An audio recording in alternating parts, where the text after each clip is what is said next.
நேர்களை இன்றைக்கு நாம் அடுத்து பார்க்க போகிறது ஏற்கனவே ஆர்எஸ்எஸ்னுடைய அழைப்பின் மூலமாக நரேந்திர தாமோதரதாஸ் மோடி எங்கே சென்றார்? நாக்பூருக்கு சென்றார். நாக்பூரில் அவர் ஆர்எஸ்எஸ் குறித்து ஏற்கனவே அதிகம் புகழாரம் சூட்டினார். இது அந்த பக்கம்.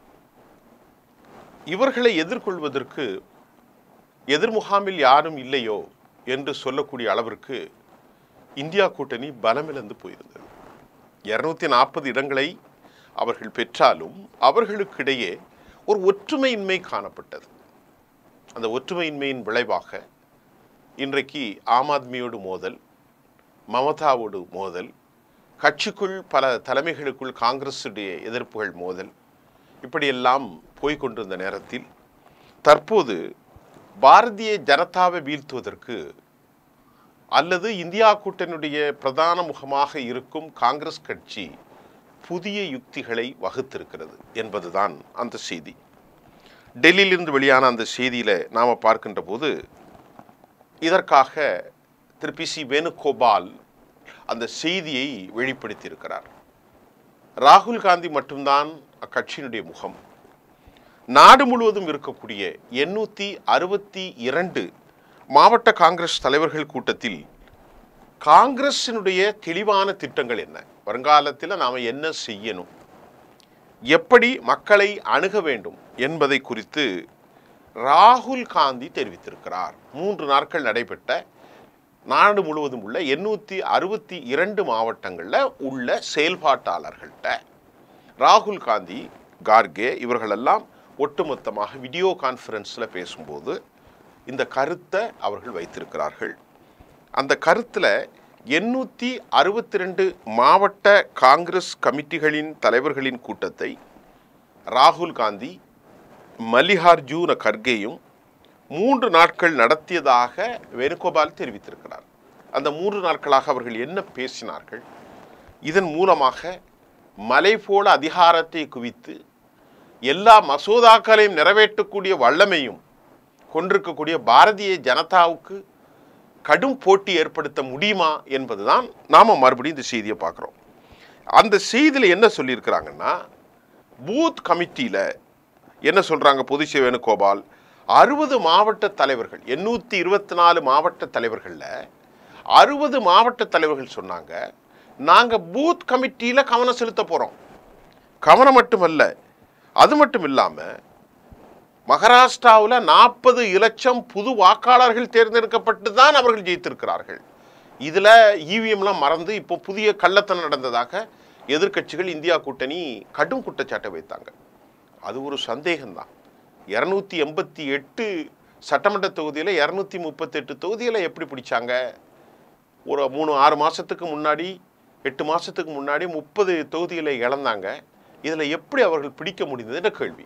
ஆன்டி இன்கம்பன்சி இருக்கிறது சிவசேனாவுக்கு எதிராகலாம். அப்போ கள்ளத்தனமாக புதிய வாக்காளர்களை அவர்கள் சேர்ப்பித்தார்கள் என்ற குற்றச்சாட்டின் அடிப்படையில் பூத் கமிட்டியில் நாங்கள் கவனம் செலுத்தி வாக்காளர் பட்டியலையும் நாங்கள் கவனம் செலுத்த போகிறோம் என்று காங்கிரஸ் சொல்லியிருக்கிறார்கள்.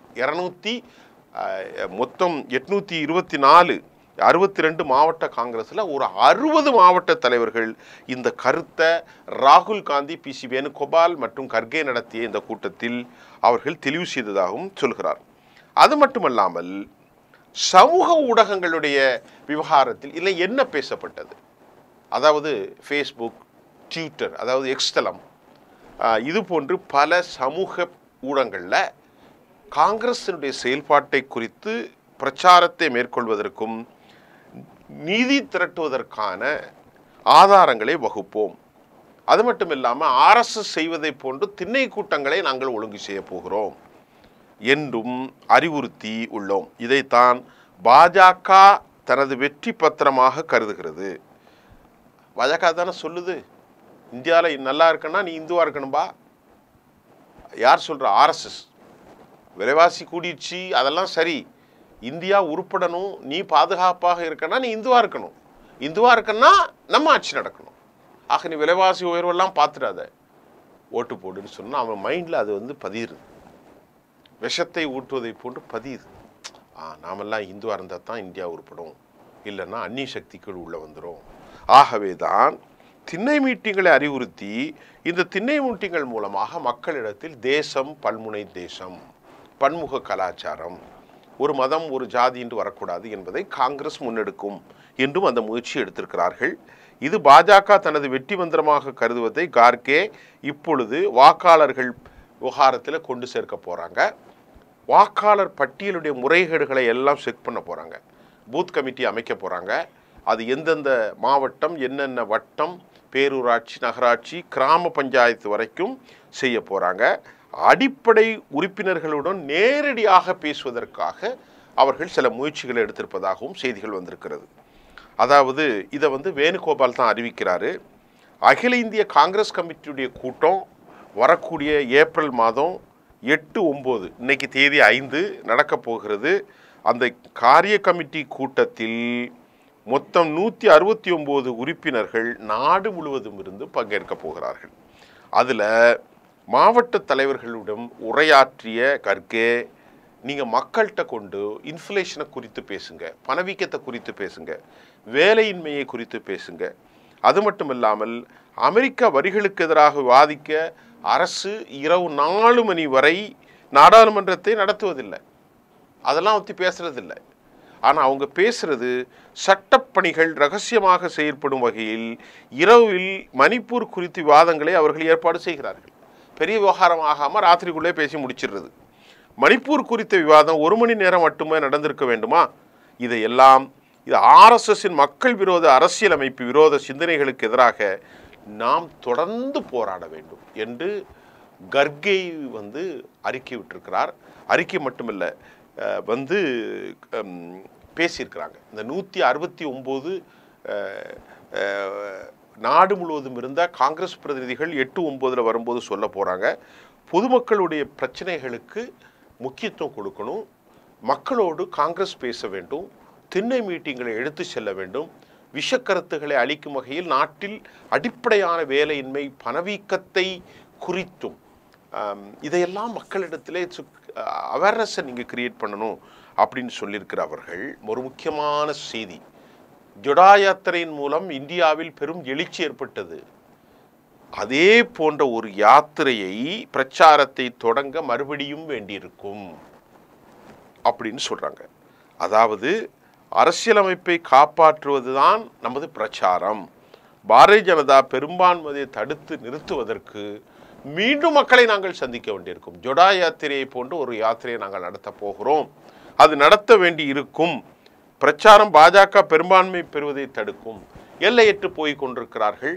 ஒரு மொனோபோலி பொலிட்டிக்ஸா இந்தியாவில் சனாதன சர்வாதிகாரம் மேன்மையோங்குகிறது என்பதையும் அவர்கள் சொல்கிறார்கள். எந்த எல்லைக்கும் வெற்றி பெறலாம் என்பதை அவங்க கொண்டு செல்றாங்க. அவர்களுக்கான எல்லை வகுத்த மாநிலங்களாக இஸ்லாமியர்கள் அடக்குமுறைகளுக்கு உட்படுத்தப்படுகிறார்கள், கிறிஸ்தவர்கள் அடக்குமுறைக்கு உட்படுத்த போகிறார்கள், தலித்துகள் அடக்குமுறைக்கு உட்படுத்தப்பட போகிறார்கள். ஹிந்து என்ற பெயரில் ஏன ஓபிசிக்களுக்கு அவர்களுக்கு பவர் இல்லை, உயர் சாதியினர்கள் மட்டும்தான் பவரில் இருக்கிறார்கள். இதை தடுத்து நிறுத்துவதற்கு ஏப்ரல் மாதம் 8, 9 862 மாநிலங்களிலும் உள்ளவர்களை வீடியோ கான்ஃபரன்ஸை பேசினதை 169 தேசிய லெவலில் உள்ள தலைவர்களோடு பேச போகிறார்கள். இதில் காங்கிரஸ் கட்சி எப்படி முடிவுகள்னா அடிமட்ட பூத் கமிட்டி, வாக்காளர் பட்டியல் சரி சேர்ப்பு, மக்களோடு அடிப்படை பிரச்சனைகளை பேசுகிறத முன்னெடுக்க போகிறார்கள். இது வடநாடுகளில் அவர்கள் வெற்றிகரமாக செய்தால் உச்சியமாக மத்திய பிரதேசம், ராஜஸ்தான், ஜார்க்கண்ட், சத்தீஸ்கர், டெல்லி, அதே மாதிரி இமாச்சல், உத்தரப்பிரதேசம், பீகார் எல்லா இடத்துலையும் அவங்களுக்கு பயனளிக்கும். உண்மையிலே அவர்களுக்கு இப்போ ஒரு நல்ல ஒரு டெஸ்ட் களம் என்னன்னா பீகாரில் செய்கிறாங்க. பீகாரில் அவங்க செஞ்சே ஆகணும். நம்ம மற்ற இடத்துல டெஸ்ட் பண்ண முடியாது, தமிழ்நாட்டில் டெஸ்ட் பண்ண முடியாது. பீகாரில் அவர்கள் செய்தால் தேஜஸ்வியோடு முஸ்லீம் வாக்குகள் இல்லாத ஒரு சூழ்நிலையில் நிதிஷ்குமாரை வீழ்த்தி இதற்கு அவர்கள் வெற்றி பெறலாம். ஆக இது ஒரு நல்ல சான்ஸ் அவர்களுக்கு இருக்கிறது. அந்த பாலிசி அவர்கள் பயன்படுத்தினால் நிச்சயமாக பீகாரில் அவர்களுக்கு அந்த ஈல்டிங் கிடைக்கலாம். ஆனால் பேச்சாக தான் இருக்கா, ப்ராக்டிக்கலாக இம்ப்ளிகேஷன்ஸ், அதாவது நடைமுறைகளை இம்ப்ளிமெண்டேஷன் செய்கின்ற போது அது எப்படியான ரிசல்ட்டுகள் வரும்னா நிச்சயமாக நல்ல ரிசல்ட் வரும். ஏன்னா அவங்க வச்சிருக்கக்கூடிய பாலிசி கிரவுண்டில் போய் மக்கள் அணுகிறது, திண்ணை மீட்டிங்கில் அணுகிறது, வாக்காளர் பட்டியலை சரிசெய்ப்பது, பூத் கமிட்டியிலே அதிக கவனம் செலுத்துவது. இது ரொம்ப ரொம்ப ரொம்ப ரொம்ப முக்கியம். இது அவங்க எப்படி சக்ஸஸாக பண்ணுறாங்களோ இல்லையோ, கேரளாவையும் தமிழ்நாட்டையும் விட்டுட்டு வட மாநிலங்களில் உத்தரப்பிரதேசம், பீகார், ராஜஸ்தான், மத்திய பிரதேசம், இமாச்சல பிரதேசம், உத்தராஞ்சல், சத்தீஸ்கர், ஹரியானா, ஜார்க்கண்ட் இங்கெல்லாம் நல்ல ஒரு வளர்ச்சி கிடைக்கும். டெல்லி உட்பட என்ன செய்வார்கள் என்பதை பொறுத்திருந்து தான் இந்த செய்தி அனலைஸின் மூலம் நாம் புரிந்து கொள்ள முடியும். நன்றி.